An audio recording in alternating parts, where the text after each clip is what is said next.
Hello class, today I will be talking to you about how to create multiple pieces of data in one graph so that it can indicate a large amount of knowledge, a large amount of information in one picture.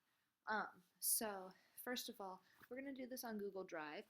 You can do it on Microsoft Word, you can do it on Microsoft Excel, you can do it on Numbers. All of them work the same way. I just chose to use Google Drive today to use a different facet because we've done Excel and Numbers in the last few weeks.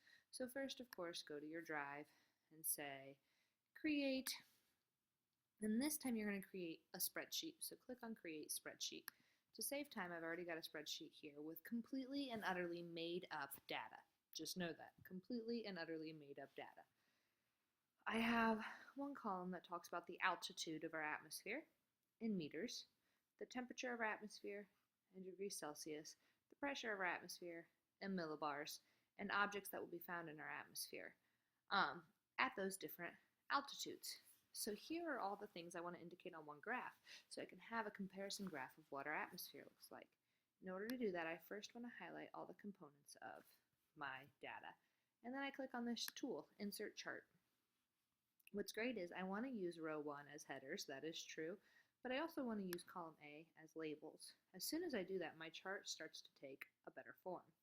I also then can come and choose the chart type that I want, and I can choose a line chart, I can choose an area chart, and in my situation, a line chart is the best and most usable situation.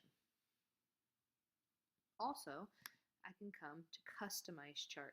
This is where I can give my chart a title, and I can say atmospheric temperatures, pressures, and objects, because that's exactly what is going to be expressed in here. Here's my legend, it's off to the right. I have my units in there, so that makes me happy. And so those are all different things that I want to be included.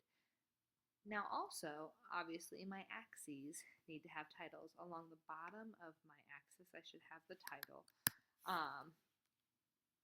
altitude, and I need to put in parentheses that this is in meters, because otherwise no one would know that. And so I would need to put that in,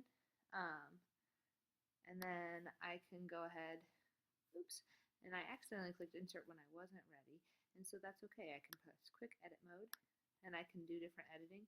For here, I can click my left vertical axis, as I obviously want more things over here. This is my temperature, which I already say over here is Celsius, and pressure readings, and those are in millibars. And so once I type that in, ta-da, it's automatically edited. A good graph always has a title, has our vertical axis and our horizontal axis labeled, and always has a legend to tell you what you are looking at. This graph tells us 3 pieces of information, compares pressure to altitude, to temperature, and to what things you might see in our atmosphere. That is what I would like you to do.